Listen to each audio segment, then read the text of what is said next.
ಉದ್ದೇಶ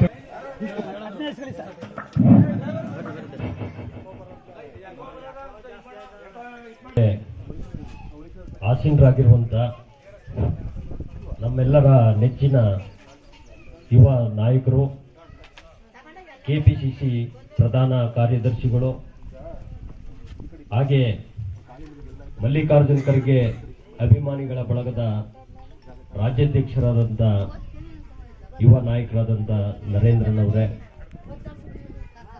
ಹಾಗೆ ಕೃಷ್ಣಮೂರ್ತಿಯವರೇ, ಈಶ್ವರಣ್ಣವರೇ ನಡೆಸ್ಕೊಂಡು ಹೋಗ್ತಾ ಇದ್ದೀವಿ. ನಾವು ಇಂದಿನ ವಾರದಲ್ಲಿ ರಟ್ನಹಳ್ಳಿಲಿ ನಾವು ಸಭೆಯನ್ನು ನಡೆಸಿದ್ವಿ. ನಾವು ಹನುಮಂತಪುರದಲ್ಲಿ ಇವತ್ತು ಈ ಕಾರ್ಯಕ್ರಮವನ್ನು ಸಭೆಯನ್ನು ಹಮ್ಮಿಕೊಂಡಿದ್ದೀವಿ. ನನಗೆ ಈ ಹನುಮಂತಪುರದ ವಿಶೇಷತೆ ಏನು ಅಂತಂದ್ರೆ, ಬಾಬಾ ಸಾಹೇಬ್ ಅಂಬೇಡ್ಕರ್ ಅವರು ಪ್ರತಿಮೆಯನ್ನ ಈ ಗ್ರಾಮದ ಒಬ್ಬ ರೈತನ ಮಗ, ರೈತ ಕೆಂಪಯ್ಯನವರು ನಿರ್ಮಾಣ ಮಾಡಿರುವಂಥದ್ದು ಒಂದು ಹೆಮ್ಮೆಯ ವಿಚಾರ ಅಂತನ್ನುವಂಥದ್ದು, ಈ ಸಮಾಜಕ್ಕೆ ಒಬ್ಬ ಮಾದರಿ ವ್ಯಕ್ತಿ ಅಂತನ್ನುವಂಥದ್ದು. ನೀವು ಇಡೀ ಮೈಸೂರು ಅಥವಾ ಕರ್ನಾಟಕ ಭಾಗದಲ್ಲಿ ಯಾರಾದ್ರೂ, ಇದು ಎರಡನೇ ಪ್ರತಿಮೆ ಅನ್ಕೊಳ್ತೀನಿ ಬ್ರದರ್, ಉತ್ತರ ಕರ್ನಾಟಕದಲ್ಲಿ ಬಾಬಾ ಸಾಹೇಬ್ ಇದ್ದಾಗಲೇ ಅವರ ಅಭಿಮಾನಿ ಒಬ್ರು ಅವರ ಜಮೀನಿನಲ್ಲಿ ಪ್ರತಿಮೆಯನ್ನ ಕೆತ್ತನೆ ಮಾಡಿದ್ರು. ಇದ್ದಾಗಲೇ ಬಾಬಾ ಸಾಹೇಬ್ ಅಂಬೇಡ್ಕರ್ ಅವರು ಕರ್ನಾಟಕಕ್ಕೆ ಬಂದಿರ್ತಾರೆ ಒಂದು ಕೇಸಿನ ವಿಚಾರವಾಗಿ. ಆ ಉತ್ತರ ಕರ್ನಾಟಕ ಭಾಗದಲ್ಲಿ ಅವರು ಉಳಿದಿರುವಂತ ಅವರ ತೋಟದ ಮನೆಯ ಮುಂಭಾಗ ಬಾಬಾ ಸಾಹೇಬ್ ಅಂಬೇಡ್ಕರ್ ಅವರ ಪ್ರತಿಮೆಯನ್ನ ಮಾಡದಂತೆ ಕೀರ್ತಿ ಕರ್ನಾಟಕಕ್ಕೆ ಸೇರಿತು. ಅದೇ ರೀತಿ ನಮ್ಮ ದಕ್ಷಿಣ ಕರ್ನಾಟಕದಲ್ಲಿ ಕೆಂಪಯ್ಯವರು ಆ ಏನು ಪ್ರತಿಮೆ ಇದೆ ಸ್ಥಾಪನೆ ಮಾಡೋದ್ರ ಮುಖಾಂತರವಾಗಿ ಅವರು ಕೂಡ ಇಡೀ ದಲಿತ ಸಮುದಾಯ ಇದ್ದಾರೆ ಅನ್ನುವಂತ ಮಾತನ್ನ ಈ ಸನ್ನಿವೇಶದಲ್ಲಿ ಹೇಳಲಿಕ್ಕೆ ನಾನು ಬಯಸ್ತೇನೆ. ಬಂಧುಗಳೇ, ನಾವು ಏಪ್ರಿಲ್ 14 ಅಥವಾ ಏಪ್ರಿಲ್ ತಿಂಗಳಲ್ಲಿ ನಾವು ಒಂದು ಇಲ್ವಾಲ ಹೋಬಳಿ ಮಟ್ಟದಲ್ಲಿ ಒಂದು ಕಾರ್ಯಕ್ರಮವನ್ನು ಆಯೋಜನೆ ಮಾಡಬೇಕು ಅಂತ ಹೇಳಿ ಈ ಸಮಿತಿಯನ್ನ ನಾವು ರಚನೆ ಮಾಡ್ಕೊಂಡ್ವಿ. ಅಂಬೇಡ್ಕರ್ ಜಯಂತ್ಯೋತ್ಸವ ಸಮಿತಿ ಅಂತ ಹೇಳಿ ನಾವು ಒಂದು ಸಮಿತಿ ಮಾಡ್ಕೊಂಡಿದ್ವಿ. ಅದಕ್ಕೆ ನಮ್ಮ ಯುವ ನಾಯಕರಾದಂತಹ ನರೇಂದ್ರಣ್ಣವರು ಅವರ ಅಧ್ಯಕ್ಷತೆಯಲ್ಲಿ ನಿರಂತರವಾಗಿ ಈ ಸಮಿತಿ ಎಲ್ಲಾ ಗ್ರಾಮಗಳಿಗೂ ಭೇಟಿ ಕೊಟ್ಟು, ಇದು ಜಯಂತ್ಯೋತ್ಸವಕ್ಕೆ ಮಾತ್ರ ಸೀಮಿತ ಆಗಬಾರ್ದು, ಇಲ್ಲಿ ಹಳ್ಳಿಗಳಲ್ಲಿರ್ತಕ್ಕಂಥ ಸಮಸ್ಯೆಗಳನ್ನು ಕೂಡ ನಾವು ಅರ್ಥಕೊಳ್ಬೇಕು ಅಂತೇಳಿ. ದಲಿತರಿಗೆ ನೂರಾರು ರೀತಿ ಸಮಸ್ಯೆಗಳು, ಒಂದು ರೀತಿ ಸಮಸ್ಯೆಗಳಲ್ಲ, ನೂರಾರು ರೀತಿ ಇರೋಂಥ ಸಮಸ್ಯೆಗಳಲ್ಲಿ ಅಟ್ಲೀಸ್ಟ್ 3 ಸಮಸ್ಯೆಯನ್ನು ನಾವು ಬಗೆಹರಿಸೋಣ. ಆ ಸಮಸ್ಯೆಗಳನ್ನ ಬಗೆಹರಿಸ್ಕೊಳ್ಬೇಕಾದ್ರೆ ನಮಗೆ ನಾಯಕತ್ವ ಅನ್ನುವಂಥದ್ದು ಬೇಕು. ನಮ್ಮ ಊರುಗಳಲ್ಲಿ ಮನೆಗೂ ಲೀಡರ್ಗಳಿದ್ವಿ, ನಾವು ಮನೆಯಲ್ಲೂ ಕೂಡ ನಾವು ಲೀಡರ್ಗಳಿದ್ವಿ.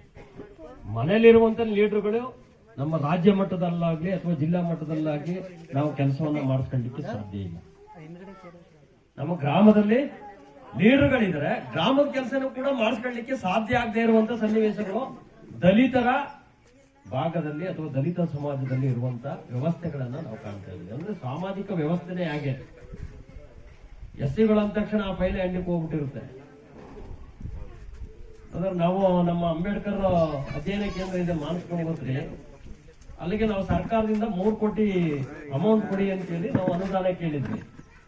ನಿಮ್ಗೆ ಸಣ್ಣ ಉದಾಹರಣೆ ಹೇಳ್ತಾ ಇರುವಂತದ್ದು.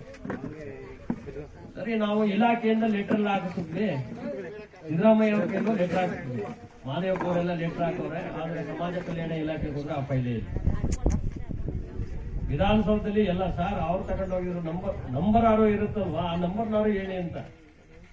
ಸಿದ್ದರಾಮಯ್ಯ ಕೊಟ್ಟಿರೋ ಲೆಟರ್ ಇಲ್ಲ, ಮಾದೇವಪ್ಪ ಅವ್ರು ಕೊಟ್ಟಿರೋ ಲೆಟರ್ ಇಲ್ಲ. ಕೊನೆಗೆ ಒಂದು ಜೆರಾಕ್ಸ್ ಕಾಪಿ ಇಟ್ಕೊಂಡಿದ್ವಿ ನಾವು ಡಿಪಾರ್ಟ್ಮೆಂಟ್ ಅಲ್ಲಿ, ಅದನ್ನ ಇಟ್ಕೊಂಡು ಓಡಾಡಕ್ ಶುರು ಮಾಡಿದ್ವಿ. ಆ 3 ಕೋಟಿ ಅನುದಾನವನ್ನು ತರಲಿಕ್ಕೆ ಮನೆಗಳನ್ನ ಕಾದಿದ್ದೀವಿ, ಅವ್ರ ಮನೆ ಬಾಗಿಲು ಕಾದಿದ್ದೀವಿ, ಗೇಟ್ ಕಾದಿದ್ದೀವಿ. ಅವರು ಸಭೆ ಮಾಡಂತ ಹೋಗಿ ನಾವು ರಿಸರ್ಚ್ ಸ್ಕಾಲರ್ ಅಥವಾ ಫ್ಯಾಕಲ್ಟಿ, ನಾವು ಬೋಧಕರು ಅಂತನ್ನುವಂಥದ್ದು ನಮ್ಮ ಮರೆತು ನಮ್ಮ ಡೈರೆಕ್ಟರ್ ಸಮೇತವಾಗಿ ಅವ್ರ ಮನೆ ಬಾಗಿಲುಗಳನ್ನ ಕಾದ್ವಿ. ಮನೆಗೆ ಕೊಟ್ರು, ಇಲ್ಲ ಅಂತಲ್ಲ, ಎಲೆಕ್ಷನ್ ಡಿಕ್ಲೇರ್ ಆಯ್ತು, ಅದ್ರ ಹಿಂದಿನ ದಿನ ನಾಳೆ ಡಿಕ್ಲೇರ್ ಆಗುತ್ತೆ ಅಂತ ಹೇಳಿ ಅದರ ಹಿಂದಿನ ದಿನ ನಮಗೆ ಅಭಿವೃದ್ಧಿ ಪ್ರಿಯಾಂಕ ಖರ್ಗೆ ಸಾಹೇಬರು ಕೂಡ ಸಮಾಜ ಕಲ್ಯಾಣ ಇಲಾಖೆಯಲ್ಲಿ ಇದ್ರು. ಆ ಟೈಮಲ್ಲಿ ನಮಗೆ ಹಣ ಬಿಡುಗಡೆ ಆಯಿತು. ಹೀಗೆ ನಾವು ನಮ್ಮ ಗ್ರಾಮದ ಸಮಸ್ಯೆಗಳನ್ನು ಪರಿಹರಿಸ್ಕೊಳ್ಬೇಕಾದ್ರೆ ನಮಗೆ ರಾಜ್ಯ ಮತ್ತು ಜಿಲ್ಲಾ ಮಟ್ಟದಲ್ಲಿ ನಮಗೆ ನಾಯಕರು ಬೇಕು. ಆ ನಾಯಕತ್ವವನ್ನ ನಮ್ಮ ನರೇಂದ್ರನವರು ವಹಿಸ್ತಾ ಇದ್ದಾರೆ. ಯಾವ MLA ಕೂಡ ನಿಮ್ ಸಮಸ್ಯೆ ಏನು ಅಂತ ಬಂದು ಯಾರು ಕೇಳ್ತಾ ಇಲ್ಲ. ಕೇಳ್ತಾ ಇದ್ದಾರೆ ನಿಮ್ ಸಮಸ್ಯೆಗಳನ್ನ? ಯಾರಾದ್ರೂ ಬಂದು ನಿಮ್ಮ ಊರ್ಲಿ ಏನ್ ಸಮಸ್ಯೆ ಇದೆ, ಏನ್ ಮಾಡ್ತಾ ಇದ್ದಾರೆ, ದಲಿತರಿಗೆ ಏನ್ ಸಮಸ್ಯೆ ಇದೆ, ನಿಮ್ಮ ಕೇರಿಗಳಿಗೆ ನೀರಿದೆಯಾ ಅಥವಾ ರಸ್ತೆಗಳಾಗಿದೆಯಾ, ನಾವು ಕೇಳಬೇಕು. ಆದ್ರೆ ನಮ್ಮ ಗ್ರಾಮಗಳಿಗೆಲ್ಲ ಭೇಟಿ ಕೊಟ್ಟು ನಿಮ್ ಸಮಸ್ಯೆಗಳೇನು ಅಂತನ್ನುವಂಥದ್ದೇ ಕೇಳ್ತಾ ಇದ್ದಾರೆ. ನಿಮ್ಮ ಊರಿನ ಮಗನಾಗಿ ಕೆಲಸ ಮಾಡುವಂತ ಒಂದು ಮನೋಭಾವವನ್ನ ಹೊಂದಿದ್ದಾರೆ. ಜೊತೆಗೆ ಬಾಬಾ ಸಾಹೇಬ್ ಅಂಬೇಡ್ಕರ್ ಅವರ ಹೋರಾಟದ ನೆಲೆಯಲ್ಲಿ ತಮ್ಮ ಹೋರಾಟವನ್ನ ಮಾಡ್ತಾ ಇದ್ದಾರೆ. ನನಗೆ ಭಾರಿ ಪ್ರೀತಿ ಆಯ್ತು. ನಾವು ಯಾವುದೇ ಕಾರ್ಯಕ್ರಮ ಮಾಡಿದ್ರು ನಾವು ಈಗ ಇಲ್ಲ ಬ್ರದರ್ ನೀವು ಬರಲೇಬೇಕು ಅಂತೇಳಿ ಈಗ ನಿರಂತರವಾಗಿ ಅವ್ರನ್ನ ಪ್ರಕ್ರಿಯೆ ನಾವೇ ಬಳಸ್ಕೋಬೇಕು ಅಂತೇಳಿ ವಿದ್ಯಾರ್ಥಿ ಸಮೂಹಕ್ಕೂ ಕೂಡ ನಮ್ಮ ನಾಯಕರನ್ನ ತಲುಪಿಸ್ಬೇಕು. ಉದ್ಯೋಗಸ್ಥರ ಮಟ್ಟದಲ್ಲೂ ಕೂಡ ನಮ್ಮ ನಾಯಕರನ್ನಾಗಿ ಅವ್ರನ್ನ ಸೃಷ್ಟಿಸ್ಕೊಳ್ಬೇಕು. ಗ್ರಾಮಾಂತರ ಮಟ್ಟದಲ್ಲೂ ಕೂಡ ನಾವು ಬಳಸ್ಕೊಳ್ಬೇಕು. ಬಳಸ್ಕೊಂಡಾಗ ಮಾತ್ರ ನಾವು ಬುದ್ಧಿವಂತರಾಗ್ತೀವಿ. ನಾವು ಬೆಳೆಸ್ತಾನೆ ಅವ್ರನ್ನ ಹಾಗೆ ಬಿಟ್ಬಿಟ್ರೆ ನಾವು ಬೆಳಿಲಿಕ್ಕಾಗಲ್ಲ, ನಮ್ಮ ಗ್ರಾಮನೂ ಕೂಡ ಬೆಳೆಯೋದಿಲ್ಲ, ಅವರು ಕೂಡ ಬೆಳಿಲಿಕ್ಕೆ ಸಾಧ್ಯ. ಒಂದ್ ರೀತಿ ಬೆಳ್ಕೊಳ್ತಾರೆ, ಅದ್ ಬೇರೆ ಪ್ರಶ್ನೆ. ನಾವಿದ್ರು ಬೆಳೀತಾರೆ, ಇಲ್ಲದೆ ಇದ್ರು ಬೆಳೀತಾರೆ. ಆದ್ರೆ ನಾವು ಜೊತೆಲಿದ್ದು ಅವ್ರನ್ನ ಬೆಳೆಸ್ಕೊಂಡ್ರೆ ಅವರು ನಮ್ಮೆಲ್ಲರನ್ನ ಬೆಳೆಸುವಂತ ವ್ಯವಸ್ಥೆಗಳು ಸೃಷ್ಟಿಯಾಗುತ್ತೆ. ಇವತ್ತಿನ ಹೆಚ್ಚಿನ ಸಂಖ್ಯೆಯಲ್ಲಿ ಮಹಿಳೆಯರಿದ್ದಾರೆ. ನಾನು ಮಹಿಳೆಯರನ್ನ ಕುರಿತಾಗೆ ಇವತ್ತು ಮಹಿಳೆಯರು ನಿಮ್ಗೆ ಗೊತ್ತಿರಬಹುದು ಶಿಕ್ಷಣ ವ್ಯವಸ್ಥೆ ಯಾವ ರೀತಿಯಲ್ಲಿದೆ ಅಂತೇಳಿ ಕೆಲವು ಘೋಷಣೆಗಳು ಹಾಕಿರ್ತಾರೆ. ನಿಮ್ ಶಾಲೆಗಳಿಗೆ ಹೋದ್ರೆ ಘೋಷಣೆ ಹಾಕಿರ್ತಾರೆ, ಹೆಣ್ಣೊಂದು ಕಲಿತರೆ ಶಾಲೆಯೊಂದು ತೆರೆದಂತೆ. ನೀವು ಹೆಣ್ಮಕ್ಳು ಕಲಿಬೇಕು. ನಿಮ್ ಮನೆಯಲ್ಲಿ ಹೆಣ್ಮಕ್ಳು ಕಲಿತ್ರೆ ಇಡೀ ಕುಟುಂಬ ಶಿಕ್ಷಣವಂತರಾಗಿ ಮಾರ್ಪಡ್ತಾರೆ. ಮಕ್ಕಳಿಗೆ ಹೇಳ್ಕೊಡ್ತಾ ಇರ್ತಾರೆ ಅವರು. ನನಗೆ ನಮ್ಮ ತಾತ ಇದ್ರು, ನಮ್ಮ ತಾತ ಆ ಈ ಹೇಳ್ಕೊಡುವಂತ ಕೂತಾಗ ಬರ್ಸರು ಹೇಳರು. ಅವರು ವಿದ್ಯಾವಂತರಾಗಿದ್ರು ಕೂಡ ಅಕ್ಷರ ಜ್ಞಾನವನ್ನ ಬಳಸುವಂತ ವ್ಯವಸ್ಥೆಗಳಿದೆಯಲ್ಲ ಅದು ಮನೆಗಳಿಂದ ಶುರುವಾಗಬೇಕು. ಮನೆಗಳಿಂದ ಶುರುವಾದಾಗ ಮಾತ್ರ ಅದು ನಾವು ನಂತರದಲ್ಲಿ ಹೈಯರ್ ಎಜುಕೇಶನ್ ಅನ್ನುವಂಥದ್ದು ಏನಿದೆ ಅಲ್ಲಿವರೆಗೂ ಕೂಡ ನಾವು ಮುಟ್ಲಿಕ್ಕೆ ಸಾಧ್ಯ ಆಗುತ್ತೆ, ಗುರಿಯನ್ನ ಸಾಧಿಸಲಿಕ್ಕೆ ಸಾಧ್ಯ ಆಗುತ್ತೆ ಅನ್ನುವಂಥದ್ದು. ನಾನು ಈ ಸನ್ನಿವೇಶದಲ್ಲಿ ರಮಾಬಾಯಿ ಅಂಬೇಡ್ಕರ್ ಮತ್ತೆ ಸಾವಿತ್ರಿ ಬಾಪುಲೆ ಅವ್ರನ್ನ ನೆನೆಸ್ಕೊಳ್ತೀನಿ. ಸಾವಿತ್ರಿ ಬಾಪುಲೆ ಅವರು ಅವಿದ್ಯಾವಂತರಾಗಿದ್ರು. ಅವರ ಮನೆ ಯಜಮಾನರಿದ್ರಲ್ಲ ಜ್ಯೋತಿ ಬಾಪುಲೆ ಅವರು ಹೂಕಟ್ಟ ಮಾಲಿ ಜಾತಿಗೆ ಸೇರಿದಂಥವ್ರು. ಅವ್ರನ್ನು ಕೂಡ ಶೂದ್ರ ವರ್ಗ ಅಂತ ಹೇಳಿ ಅವ್ರನ್ನೂ ಅಸ್ಪೃಶ್ಯರಂತೆ ಕಾಣುವಂತ ವ್ಯವಸ್ಥೆಗಳಿತ್ತು ಸಮಾಜದಲ್ಲಿ ಅವತ್ತಿನ ಕಾಲಘಟ್ಟದಲ್ಲಿ. ಅವ್ರೇನ್ ಮಾಡ್ತಾರೆ ಅಂತಂದ್ರೆ, ಮೊದಲು ನಾನು ಹೆಣ್ಮಕ್ಳಿಗೆ ಶಾಲೆಗಳನ್ನ ತೆರಿತೀನಿ ಅಂತೇಳಿ ಜ್ಯೋತಿ ಬಾಪುಲೆ ಅವರು ಹೆಣ್ಮಕ್ಳು ಶಾಲೆಯನ್ನ ತೆರೀತಾರೆ. ಅಬಲೆಯರಿಗೆ ಶಾಲೆಗಳನ್ನ ತೆರೆಯುವಂಥದ್ದು. ನಮ್ ಜಾತಿ ವ್ಯವಸ್ಥೆ ಏನ್ ಮಾಡಿತ್ತು ಅಂತಂದ್ರೆ, ಅಲ್ಲಿ ನೋಡಿ ಮೇಲ್ವರ್ಗದಲ್ಲಿ ಬ್ರಾಹ್ಮಣರಾಗಿದ್ರು ಕೂಡ ಆ ಹೆಣ್ಮಕ್ಳು ಪಾಠವನ್ನ ಕಲಿಬಾರ್ದು, ವಿದ್ಯೆಯನ್ನ ಕಲಿಬಾರ್ದು ಅಂತನ್ನುವಂಥದ್ದು ಅವರ ಆಯಮ್ಮ. ಮೊನ್ನೆ ಮಾತಾಡ್ತಾ ಬ್ರದರ್ ಒಬ್ರೇನ್ ಹೇಳ್ಬಿಟ್ರು ಅಂತಂದ್ರೆ, ಪ್ರೊಫೆಸರ್ ಅವರು JNU ನಲ್ಲಿ ಡಿಪಾರ್ಟ್ಮೆಂಟ್ ಅಲ್ಲಿ ಸೆಮಿನಾರ್ ಮಾಡ್ತಾ ಇದ್ವಿ. ಸೆಮಿನಾರ್ ಮಾಡ್ಬೇಕಾದ್ರೆ ಬಾಬಾ ಸಾಹೇಬ್ ಅಂಬೇಡ್ಕರ್ ಮನೋಧರ್ಮಶಾಸ್ತ್ರ ಇದೆಯಲ್ಲ ಸುಟ್ರು, ಅದು ನನಗೆ ಇಷ್ಟ ಆಗ್ಲಿಲ್ಲ ಅಂತೇಳಿ. ನಾನು ಅದಕ್ಕೆ ಕೇಳಿದೆ, ಇಲ್ಲ ಸಾಹೇಬ್ ನೀವು ಹೇಳ್ತಾ ಇರೋ ತಪ್ಪು, ಯಾಕೆ ಸುಟ್ರು ಅನ್ನುವಂಥದ್ದನ್ನ ನಾವು ಅರ್ಥ ಮಾಡ್ಕೊಳ್ಬೇಕಾಗಿದೆ. ಈ ಸಮಾಜದಲ್ಲಿ ಇರ್ತಕ್ಕಂಥ ಜಾಡ್ಯ ಮೌಢ್ಯ ಇದೆಯಲ್ಲ, ಮೌಢ್ಯವನ್ನ ಪರಿಹರಿಸಬೇಕಾದ್ರೆ ಇದನ್ನ ಯಾರು ಮನುವಾದಿಗಳು ಧರ್ಮ ಅಂತ ಅನ್ನುವಂಥ ಸಂಬೋಧನೆ ಮಾಡ್ತಾ ಇದ್ದಾರೆ. ಈ ಧರ್ಮ ಗ್ರಂಥ ಅನ್ನುವಂಥದ್ದು ಏನಾದ್ರು ಜನಗಳಿಗೆ ತಲುಪಿಟ್ರೆ ಜನರು ಇನ್ನೂ ಕೂಡ, ಅದು ನಿಮ್ಗೆ ಗೊತ್ತಿರಬಹುದು ದೇವರು ಅಂತಂದ್ರೆ ಜನಗಳು ಯಾವ ರೀತಿ ಅಂತಂದ್ರೆ, ನಮ್ಮೂರ್ಲಿ ಒಬ್ರು ಏನ್ ಮಾಡ್ತಾ ಇದ್ರು, ಅಯ್ಯಪ್ಪ ಸ್ವಾಮಿಗೆ ಅಂತಂದ್ಬಿಟ್ಟು ಮಾಲೆ ಹಾಕಿಸ್ಕೊಂಡಿದ್ರು. ಮಾಲೆ ಹಾಕಿಸ್ಕೊಂಡಾಗ ಏನ್ ಮಾಡ್ರು ಅಂತಂದ್ರೆ, ರಸ್ತೆಯಲ್ಲಿ ಬಿದ್ದಿರೋ ಕಲ್ಲು ಎತ್ತಾಕರು, ಮುಳ್ಳು ಎತ್ತಾಕರು, ಎಲ್ಲಾನು ಮಾಡರು. ಸ್ವಾಮಿ ಕಲ್ಲು ಮುಳ್ಳು ಇದಾಗ್ಬಿಡುತ್ತೆ ಅಂತಿದ್ರು. ಆದ್ರೆ ಮಾಲೆ ಬಿಚ್ಚಾಕೊಟ್ಟು ಬರೋನಲ್ಲ, ಅವ್ರ ಮನೆಯಲ್ಲೇ ಜಗಳ, ಅವ್ರ ಅಪ್ಪನ ಗೊತ್ತಿರ್ಲಿಲ್ಲ, ಅವ್ರ ಅವ್ವನ್ನ ಗೊತ್ತಿರ್ಲಿಲ್ಲ, ಹೊಡೆದಾಟವೇ ಆಗೋಗ್ಬಿಡೋದು. ನಾವು ಸ್ವಾಮಿ ಎಲ್ಲೋದ ಆಗ? ಈ ರೀತಿ ಸಮಸ್ಯೆಗಳಿದೆ.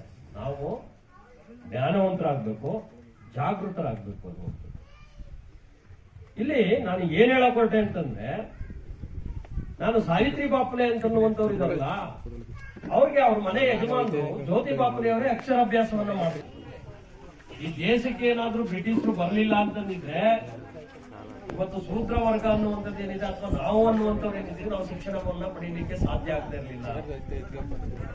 ನಾನೇನಾದ್ರೂ ಈ ದೇಶಕ್ಕೆ ಬ್ರಿಟಿಷರು ಬರ್ಲಿಲ್ಲ ಅಂತಂದಿದ್ರೆ ಮೇಲುವರ್ಗದವರ ಮನೆಯಲ್ಲಿ ನಾನು ಸಗಣಿಯನ್ನ ಬಾಚಬೇಕಾಗಿತ್ತು ಅಂತೇಳಿ.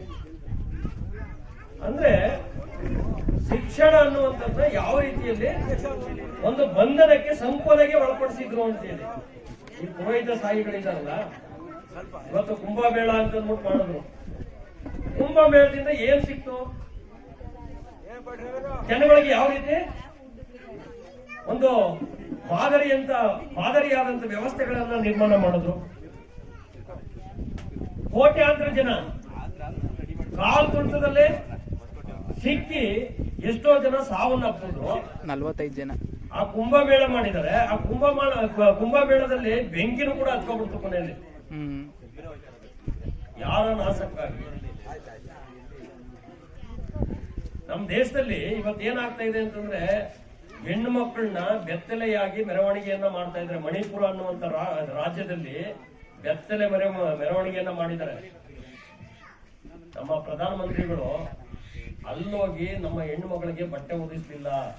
ಬೇಟಿ ಬಚಾವ್ ಬೇಟಿ ಕುಂಭಮೇಳದಲ್ಲಿ ಹೋಗಿ ತೀರ್ಥ ಅನ್ನುವಂಥದ್ದೇನಿದೆ, ಅಲ್ಲಿ ನಾನು ಸ್ನಾನ ಮಾಡಿ ಪವಿತ್ರನಾಗ್ತೀನಿ ಅಂತ ಹೇಳ್ತಾರೆ.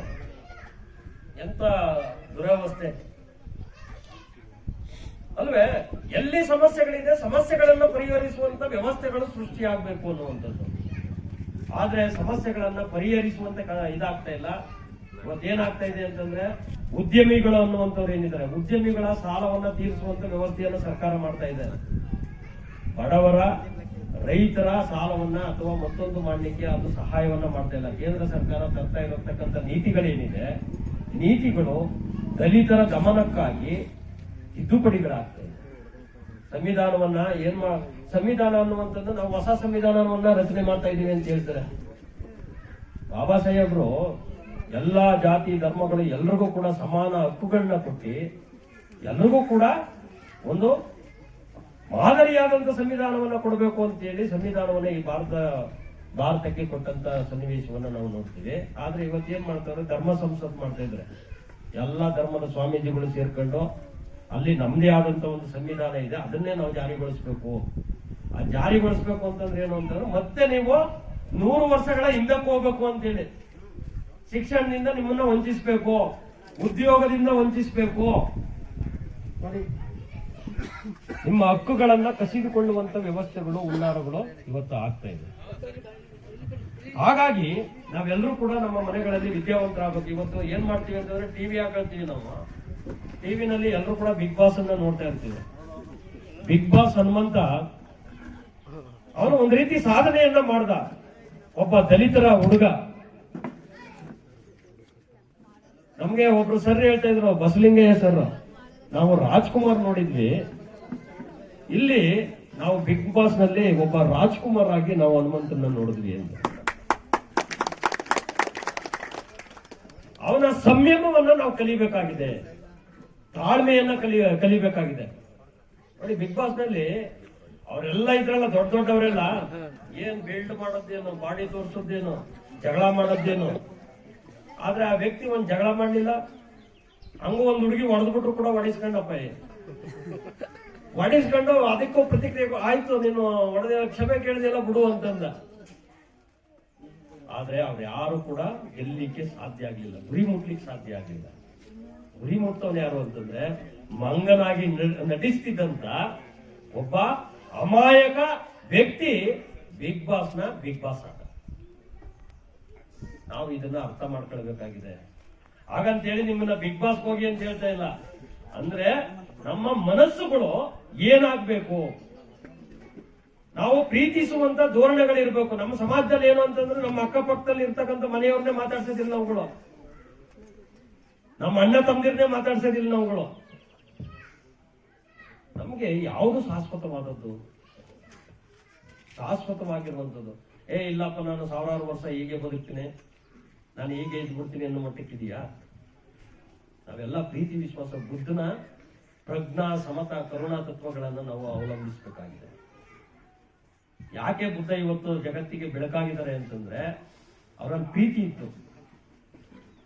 ನನಗೆ ಕಥೆಯನ್ನ ಹೇಳ್ತಾ ಇದ್ರು, ಬುದ್ಧರು ಯಾಕೆ ಅವರು ಮಧ್ಯರಾತ್ರಿಯಲ್ಲಿ ಮನೆಯನ್ನ ಬಿಟ್ಟು ಹೋದ್ರು ಅಂತೇಳಿ. ನಮಗೆ ಶಾಲೆಗಳಲ್ಲಿ ಏನ್ ಮಾಡಿದ್ರು ಅಂತಂದ್ರೆ, ಇಲ್ಲ ಅವರು ಒಂದು ದಿನ ಊರಲ್ಲಿ ಸಂಚಾರವನ್ನ ಅರಮನೆ ಬಿಟ್ಟು ಹೊರಗಡೆ ಬಂದ್ರು, ಸಂಚಾರ ಕೊಟ್ಟರು. ಹೋಗುವಂತ ಸನ್ನಿವೇಶದಲ್ಲಿ ಒಬ್ಬ ರೋಗಿ ಸಿಕ್ತ ಎದುರುಗಡೆ, ಮತ್ತೆ ಒಂದು ಶವವನ್ನ ನೋಡಿದ್ರು, ಜೊತೆಗೆ ಒಬ್ಬ ಕುಷ್ಠರೋಗಿಯನ್ನ ನೋಡಿದ್ರು. ಇದರಿಂದ ಬೇಸತ್ಬಿಟ್ಟು ಅವರು ಮಧ್ಯರಾತ್ರಿಯಲ್ಲಿ ತನ್ನ ಎಲ್ಲ ಸಿರಿ ಸಂಪತ್ತುಗಳು, ಇದು ಸುಳ್ಳು. ಒಬ್ಬ ರೋಗಿ ಅದೇ ಅರಮನೆಯಲ್ಲಿ ಇದ್ದಷ್ಟು ದಿನ ಅವರು ರೋಗಿನೇ ನೋಡಿರ್ಲಿಲ್ವಾ? ಅವ್ರ ಮನೇಲಿ ಯಾರು ಉಸಾರ್ ತಗ್ತಿರ್ಲಿಲ್ವಾ? ಅಥವಾ ಅವ್ರ ಮನೇಲಿ ಯಾರು ಇಲ್ಲಿವರೆಗೂ ಸತ್ತೇ ಇಲ್ವಾ? ಅಥವಾ ಯಾರು ರೋಗಕ್ಕೆ ಒಳಗಾಗಿರುವಂತ ವ್ಯಕ್ತಿಗಳಿಲ್ವಾ ಅನ್ನುವಂತ ಪ್ರಶ್ನೆಗಳು ಶುರುವಾಯಿತು. ಆದ್ರೆ ವಾಸ್ತವ ಏನು ಅಂತಂದ್ರೆ, ಭಗವಾನ್ ಬುದ್ಧರು ಅಲ್ಲಿ ಒಂದು ರೋಹಿಣಿ ನದಿ ಅನ್ನುವಂಥದ್ದು ಹರಿತಾ ಇರುತ್ತೆ ಅವರ ರಾಜ್ಯ ಪ್ರಾಂತ್ಯದಲ್ಲಿ. ಅಲ್ಲಿ 2 ಬುಡಕಟ್ಟು ಸಮುದಾಯಗಳು ವಾಸ ಮಾಡ್ತಾ ಇರ್ತವೆ. ಅದರಲ್ಲಿ ಬುದ್ಧ ಇಬ್ಬರಿಗೂ ಕೂಡ ನ್ಯಾಯವನ್ನು ಒದಗಿಸಬೇಕು. ನಾನು ಕೊಡುವಂತ ತೀರ್ಮಾನದಿಂದ ಯಾರಿಗೂ ಕೂಡ ಅನ್ಯಾಯ ಆಗಬಾರ್ದು ಅಂತೇಳಿ. ಅಲ್ಲಿ ಒಂದು ಬುಡಕಟ್ಟು ಸಮುದಾಯಕ್ಕೆ ಅವ್ರು ಏನಾದ್ರು ತೀರ್ಪನ್ನ ತೆಗೆದುಕೊಳ್ಳಿಲ್ಲ, ತೀರ್ಮಾನವನ್ನ ತೆಗೆದುಕೊಳ್ಳಿಲ್ಲ ಅಂತಂದ್ರೆ ರಾಜ ಭ್ರಷ್ಟನಾಗ್ಬೇಕಾಗುತ್ತೆ. ಭ್ರಷ್ಟ ರಾಜ ಅನ್ನಿಸ್ಕೊಳ್ಳಿಕ್ಕೂ ತಯಾರಿಲ್ಲ ಬುದ್ಧ. ನಾನು ಇಬ್ಬರಿಗೂ ಕೂಡ ನಾನು ಅನುಕೂಲ ಮಾಡ್ಕೊಡ್ಬೇಕು ಅಂತೇಳಿ ಅದನ್ನ ವಿವಾದವನ್ನ ಅಲ್ಲಿಗೆ ಇತ್ಯರ್ಥ ಮಾಡೋದು ಬೇಡ ಅಂತೇಳಿ ಕೈ ಬಿಟ್ಟು ಅವನು ರಾಜ್ಯವನ್ನ ತೊರೆಯುವಂಥದ್ದು. ಇದು ವಾಸ್ತವ. ನಾವು ವಾಸ್ತವಗಳ ಬಗ್ಗೆ ಯಾರು ಮಾತಾಡ್ತಾ ಇಲ್ಲ. ಅವ್ರು ಏನ್ ಹೇಳಿದ್ದು ಅದನ್ನೇ ಒಪ್ಕೊಳ್ತಾ ಇದ್ದೀವಿ. ಕತೆ ರಾಮ ಹಿಂಗಿದ್ದ ಹಂಗೇ ಇದ್ದೀವಿ, ಕೃಷ್ಣ ಹಿಂಗಿದ್ದ ಹಾಗೇ ಇದ್ದೀವಿ. ಈ ದೇಶವನ್ನ ರಾಮನೂ ಬದಲಾಯಿಸಲಿಲ್ಲ, ಕೃಷ್ಣನೂ ಬದಲಾಯಿಸಲಿಲ್ಲ. ಬದಲಾಯಿಸಿದ್ದು ಬಾಬಾ ಸಾಹೇಬ್ ಅಂಬೇಡ್ಕರ್ ಅವರು ಮಾತ್ರ. ಬಾಬಾ ಸಾಹೇಬ್ ಅಂಬೇಡ್ಕರ್ ಅವರು ಕೊಟ್ಟಂತ ಸಂವಿಧಾನ ಇದೆಯಲ್ಲ, ಆ ಕಾರಣವಾಗಿ ಇವತ್ತು ಎಲ್ಲಾ ಸಮಾಜಗಳು ಕೂಡ ಬದಲಾವಣೆಗೆ ಕಾರಣ ಆಗಿವೆ. ಇವತ್ತು ಒಳ್ಳೆ ಉನ್ನತ ಉದ್ಯೋಗಗಳನ್ನ ಪಡ್ಕೊಳ್ಳುವಂತ ವ್ಯವಸ್ಥೆಗಳಿದೆ. ಸೆಷನ್ ಅಲ್ಲಿ ನಮ್ಮ ಇವರು ರಮೇಶ್ ಕುಮಾರ್ ಸಾಹೇಬ್ರು ಹೇಳ್ತಾ ಇದ್ರು, ಸೆಷನ್ಗಳಲ್ಲಿ ವಿಧಾನಸಭೆಯಲ್ಲಿ ಒಬ್ಳು ಚಪ್ಪಲಿ ಹೊಲಿಯುವಂತ ಹೆಣ್ಣು ಮಗಳು, ಅವಳು ಪ್ರೆಗ್ನೆಂಟ್ ಆಗಿರ್ತಾಳೆ. ಆಗಿ ಅವಳು ಕನಸು ಕಾಣ್ತಾ ಇರ್ತಾಳಂತೆ. ಏನ್ ಕನಸು ಕಾಣ್ತಾಳೆ ಅಂತಂದ್ರೆ, ನನ್ನ ಹೊಟ್ಟೆಯಲ್ಲಿ ನಾನು ಇಷ್ಟು ಸಂಪಾದನೆ ಮಾಡ್ತಾ ಇದ್ದೀವಿ, ಆದ್ರೂ ಬಡತನನ್ನ ನಾವು ಹೋಗ್ಲಾಡ್ಸ್ಕೊಳ್ಳಿಕ್ ಆಗ್ತಾ ಇಲ್ಲ. ನನ್ನ ಹೊಟ್ಟೆಯಲ್ಲಿ ಏನಾದ್ರು ಗಂಡು ಮಗ ಹುಟ್ಟಿದ್ರೆ ಅವನು ಹೆಚ್ಚು ಚಪ್ಪಲಿಗಳನ್ನ ಹೊಲಿದು ನಮ್ಮನ್ನ ಸ್ವಲ್ಪ ಮಟ್ಟಕ್ಕೆ ಸುಧಾರಿಸಬಹುದು ನಮ್ಮ ಕುಟುಂಬನ ಅಂತ ಆಲೋಚನೆ ಮಾಡ್ತಾ ಇರ್ತಾರೆ ಅವತ್ತಿನ ಕಾಲಘಟ್ಟಕ್ಕೆ. ಆದ್ರೆ ಇವತ್ತಿನ ಕಾಲಘಟ್ಟದಲ್ಲಿ ಏನಾಗಿದೆ ಅಂತಂದ್ರೆ, ಆ ಚಪ್ಪಲಿ ಹೊಲಿಯುವಂತ ಹೆಂಗಸು ಕೂಡ ನನ್ನ ಮಗ ನೆಕ್ಸ್ಟ್ ಒಬ್ಬ AS ಅಧಿಕಾರಿ ಆಗ್ತಾನೆ, ಒಬ್ಬ ಮಂತ್ರಿ ಆಗ್ತಾನೆ, ಒಬ್ಬ ಮುಖ್ಯಮಂತ್ರಿ ಆಗ್ತಾನೆ, ಪ್ರಧಾನಮಂತ್ರಿ ಆಗ್ತಾನೆ, ರಾಷ್ಟ್ರಪತಿ ಆಗ್ತಾನೆ ಅಂತೇಳಿ ಕನಸನ್ನ ಕಾಣುವಂತ ಒಂದು ವ್ಯವಸ್ಥೆಯನ್ನ ನಮ್ಮ ಭಾರತದ ಸಂವಿಧಾನ ನಮಗೆ ಕೊಟ್ಟಿದೆ ಅನ್ನುವಂಥದ್ದು. ಅಂದ್ರೆ ಭಾರತ ಸಂವಿಧಾನದ ಸಾಮರ್ಥ್ಯ ಏನು ಅನ್ನುವಂಥದ್ದು ನಾವೆಲ್ಲರೂ ಕೂಡ ಅರ್ಥ ಮಾಡ್ಕೊಳ್ಬೇಕಾಗಿದೆ. ಆ ನಿಟ್ಟಿನಲ್ಲಿ ಈ ಗ್ರಾಮದಲ್ಲಿ ಎಲ್ಲರೂ ಕೂಡ ಈ ಗ್ರಾಮ ಒಂದ್ ರೀತಿ ನಮ್ಮ ಹೋಬಳಿಗೆ ಒಂದ್ ರೀತಿ ಮಾದರಿ ಗ್ರಾಮ ಅಂತಂದ್ರೆ ತಪ್ಪಾಗ್ಲಾರ್ದು. ಯಾಕೆ ಅಂತಂದ್ರೆ ಆ ರೀತಿ ಒಂದು ಯೋಜನೆ ಮತ್ತೆ ಮನಸ್ಸಿದೆಯಲ್ಲ, ಮನಸ್ಸಿಗೆ ನಾವು ದೊಡ್ಡ ನಮಸ್ಕಾರವನ್ನ ಮಾಡಬೇಕು. ಆ ಮನಸ್ಸುಗಳು ಒಂದಾಗಿ ಬಾಳುವಂತ ಒಂದು ಒಕ್ಕೂಟವನ್ನ ನೀವೆಲ್ಲರೂ ಕೂಡ ಒಗ್ಗಟ್ಟಾಗಿ ಹೋಗ್ಬೇಕು. ನಮ್ಮ ಜಾತಿಗಳಲ್ಲಿ ಏನಾಗಿದೆ ಅಂತಂದ್ರೆ, ದಲಿತರಲ್ಲಿ ಒಡದಾಳ ನೀತಿಗಳೇ ಜಾಸ್ತಿ. ಯಾರೋ ಬೇರೆ ಜಾತಿಯವರು ಇದಾರೆ ಅಂತ ಅವ್ರ ಮಾತು ಕೇಳೋರು ಒಂದಷ್ಟು ಜನ, ಇನ್ಯಾರೋ ಹೇಳ್ತಾರೆ ಅಂದ್ರೆ ಅವ್ರ ಮಾತು ಕೇಳೋರು ಒಂದಷ್ಟು ಜನ. ಹೀಗಾಗ್ಬಿಡ್ತಾರೆ. ದಯಮಾಡಿ ದಲಿತರು ಒಂದಾಗುವಂತ